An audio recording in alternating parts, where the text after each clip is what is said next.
Welcome to the Deep Dive. This is where we take sources you're curious about, dive in, and pull out the key insights. And today we're looking at just an incredible story. It's about a former Navy SEAL, his actions in Iraq, Hmm. actions that really went, well, way outside the usual lines. Yeah, that's not your typical war story at all. Our main source here is a transcript from a Mr. Ballin YouTube video. He's actually recounting the experiences of Ifram, someone he served with. Exactly. And what's so gripping isn't just, the action, which is intense, but why he did what he did, the human element.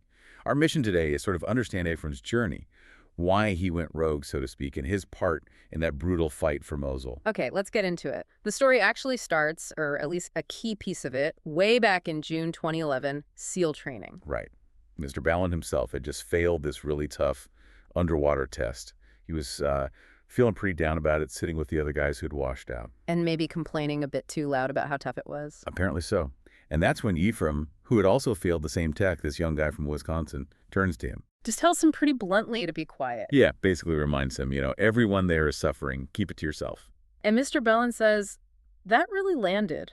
Like a light bulb moment. He realized then and there, the teams, it wasn't a place for feeling sorry for yourself. It was about pushing through, focusing on the task, regardless of how you felt inside. That ability to manage your own discomfort.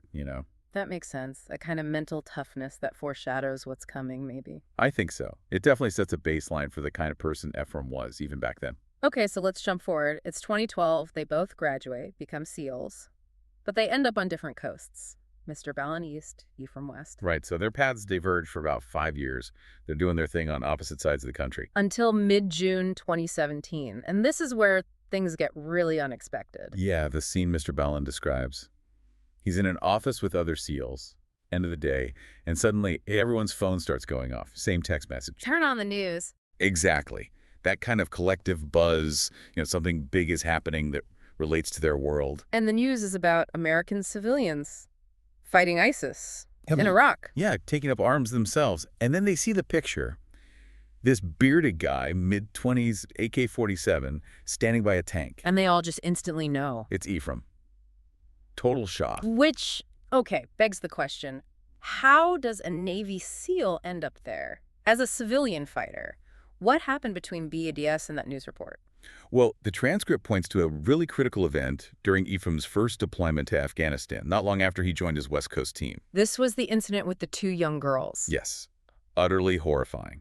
They were leaving a village. Ephraim's in the back of the patrol. He sees two little girls, maybe 6 or 7, running towards them. And crucially, earlier that day, they'd found a kid's backpack rigged with explosives. Right. And these girls, they're wearing similar backpacks. The immediate sickening thought is, they're suicide bombers. Oh, God. He yells at them to stop. They keep coming, crying. He has to raise his rifle. Safety off, aiming at a child. Just unimaginable. He said he was literally a twitch away from firing. Yeah. And then they just stopped. Turned around, ran back. He didn't have to shoot.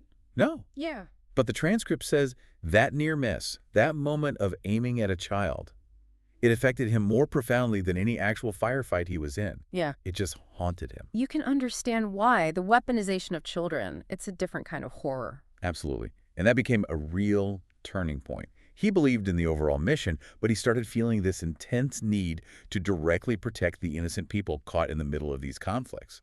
You see how a single, deeply personal event can just shift everything for someone. So that feeling starts growing. He gets back from Afghanistan. What then? He starts researching, looking into conflict zones where civilians are really bearing the brunt. Iraq, with the ISIS atrocities being widely reported, that becomes his focus. And when his Navy contract is up in early 2017, he doesn't re-enlist. No. Instead, he does something pretty radical. He finds this foreign volunteer aid group working in Iraq, contacts them. And just goes. Pretty much. Sells his house, packs one bag, buys a plane ticket, and flies to northern Iraq. Alone. Wow. The difference in support must have been staggering, going from having the entire U.S. military infrastructure behind you to basically nothing. No air support, no guaranteed medevac, no backup in the same way. Just him, his training, and whatever this small volunteer group had. It's a massive risk. driven purely by that conviction he developed after Afghanistan. It seems so. That need to be there on the ground, helping directly. When he gets to Iraq around March 2017, he links up with the group, led by Sky, a former Marine, and Dave, former Army Special Forces. And Dave apparently confirmed just how bad it was. Unparalleled brutality from ISIS against civilians. Yeah, really setting the scene for what Ephraim was walking into. Soon after, he's in a convoy of armored ambulances heading towards Mosul. Through dangerous territory, military checkpoints, always a target. But they make it to the outskirts, link up with an Iraqi army unit Dave knew, and for the first month, it's mostly aid distribution, medical help. But then the situation changes. Dramatically. The Iraqi military starts the big push to retake Mosul itself, a huge operation. And Ephraim's group. They're embedded with an Iraqi armored unit tasked with clearing the villages around Mosul first. So suddenly, they're not just aid workers. They're in direct combat. And his first taste of that as a civilian volunteer was intense. Understatement. The transcript mentions running across an active minefield just to get into one village, then clearing houses room by room. And that's when they found the tunnels. Yeah, these underground networks ISIS used to move around, escape. In one case, Ephraim and Dave actually went down into one. Pitch black. Seriously? Yeah, throwing grenades ahead of them, moving cautiously. They found a dead end, but saw another entrance higher up they couldn't reach. So they reported it. To the Iraqi army, who then brought in a bulldozer and just sealed the whole entrance. Whoa. And later that night, they heard muffled explosions from underground. Trapped fighters detonating themselves. Yeah. Just grim. Gives you a sense of the desperation on both sides. So they keep doing this for about a month. Fighting, aid, back and forth. Right. Skirmishes, helping civilians. Then in May, another shift. The battle inside Mosul is stalling. The Iraqi units are hitting hardcore resistance in the northern part of the city. They need armor. And Ephraim's unit is an armored unit. Exactly. Yeah. So May 4th, they roll into Mosul proper. A big convoy of tanks, armored vehicles. And it just explodes. Instantly. Heavy machine guns, RPGs, mortars, car bombs. ISIS was dug in deep and fighting for every inch. And then the civilian aspect gets even worse. Yeah. ISIS starts just mowing down civilians trying to flee, right in front of Ephraim and the others. Yeah. And women, children shot in the street. Unbelievable. And in the middle of this hellscape, Ephraim and the volunteers are deliberately drawing fire onto themselves to give civilians a chance to escape. And treating wounded constantly. He later called Mosul the City of Death in his book title. Based on this experience, he said the inhumanity was just, beyond anything he'd imagined. So they set up an aid station somewhere in the south of the city. Yeah, in a bombed-out building, treating wounded soldiers, civilians. Then comes June 1st. And suddenly there's a huge spike in wounded civilians coming in. A really troubling surge. People are in shock, traumatized. It's hard to get clear information. And they start hearing fragments about a massacre. Mention of a massacre nearby, yeah. Yeah. The sheer number of casualties is overwhelming. So the next morning, they decide they have to check this out. Ephraim and the volunteers, yeah. Yeah. They move north, towards ISIS lines. Find a spot behind a concrete wall overlooking an intersection near a ruined hospital. And what they see is horrific. Dozens and dozens of bodies lining the road. Civilians. It turns out ISIS had gunned down over 200 people the day before as they tried to escape. And maybe 100 more wounded scattered among them. Just devastating, but then movement. Ephraim spots it. A little girl hiding under her dead mother's clothes in this pile of bodies. And nearby, 2 wounded men, somehow still alive. Oh my God. Can they get them out? He yells at them to try and run, but they're too hurt, too shocked. They can't move. He knows they won't survive long out there. So a rescue mission. That's the only option. The plan is incredibly risky. An Iraqi tank leads. A Humvee follows with Ephraim and the team, and they get American smoke cover. Okay, sounds feasible, maybe. Except, at the last second, the Iraqi Humvee driver refuses, says it's too dangerous, won't go. You're kidding. After planning it all. Nope, backs out, despite Ephraim and the others pleading with him. So now it's just the tank. And them, on foot. They decide to go anyway. They talk to the tank driver, who's still willing. They'll follow the tank on foot, completely exposed. It takes guts, unbelievable courage. Absolutely. Their focus is just on those 3 people out there. So the U.S. artillery lays down the smokescreen. And ISIS just starts firing blind into it. Immediately. Rounds hitting near the tank, mortars landing all around. Ephraim said he was terrified, thought he was going to die for sure. But they make it to the bodies. The tank gets there. Ephraim lays down some cover fire. Dave and another volunteer dash out, grab the girl, grab the 2 men, pull them behind the tank. Are they? Okay. The survivors. The girl and 1 man are wounded but mobile. The other man He's very badly injured, can't walk. So they have to carry him. They rig up a makeshift stretcher from scrap metal. They start dragging him back towards safety. And then disaster almost strikes. He slips, falls right off the stretcher, directly into the path of the tank treads. Oh, no. Ephraim reacts instantly.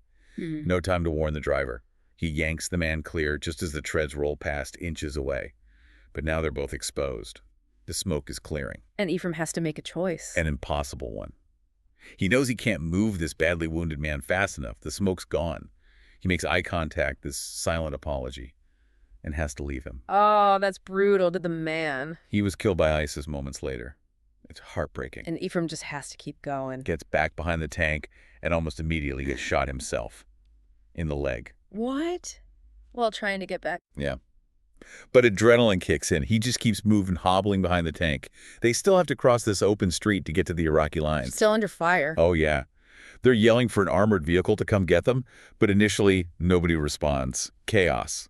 So what does Ephraim do? Still wounded. He just runs for it, sprints across the open street on his wounded leg, and makes it. Incredible. Then he's frantically telling the Iraqis they need to send a Humvee for the others, which, thankfully, they finally do. And they get the rest of the team out and the 2 survivors. Yes. The armored Humvee gets there just in time, pulls everyone back. The little girl and the other wounded man are safe. The Iraqi soldiers apparently erupted in cheers, seeing them come back alive. Wow. Just, wow. What an ordeal. So Ephraim gets medical help for his leg. He does. And while he's at the aid station, he sees the little girl, Demoa, she was 4 years old, in a bed nearby. A very poignant moment. Did they find out what happened to her? The best possible news, actually. She was later reunited with family members who had survived. That's amazing. Something good out of all that horror. And remember, someone was filming this whole rescue attempt, Yeah. documenting war crimes. That footage went viral. Right, bringing international attention. And Ephraim's leg wound. Was it serious? Relatively minor, thankfully. He recovered. And did he stop then? Go home. You'd think so, right? But no. Just a few months later, he's in another conflict zone. Burma this time. Seriously? What was he doing there? He founded his own organization, Stronghold Rescue and Relief. Wow. Doing the same kind of work. Exactly. Protecting families, providing aid in active conflict zones. Their motto really says it all. The only thing necessary for the triumph of evil is for good men to do nothing. Powerful. And they're still active. Yes, relying entirely on donations to operate in these incredibly dangerous places. We put a link in the description if you want to learn more or support them. We've also included a link to that unedited rescue footage from Mosul. It's raw. It really is. Ephraim's story, it's just extraordinary. From this highly disciplined SEAL to essentially a rogue humanitarian operating completely outside the system. Driven by this deep moral conviction, facing just unbelievable physical and ethical challenges. It makes you think, doesn't it? Yeah. About the power one person can have even when facing these huge, overwhelming conflicts. Yeah, it really does. So, a final thought for you listening. What does it actually mean to make a difference? What responsibility do we have, maybe, even from afar? Consider the impact of individual action against what seem like impossible odds. Definitely something to reflect on. Check out those links for Stronghold Rescue and Relief and the Mosul footage if you want to explore further. Thanks for joining us for this deep dive.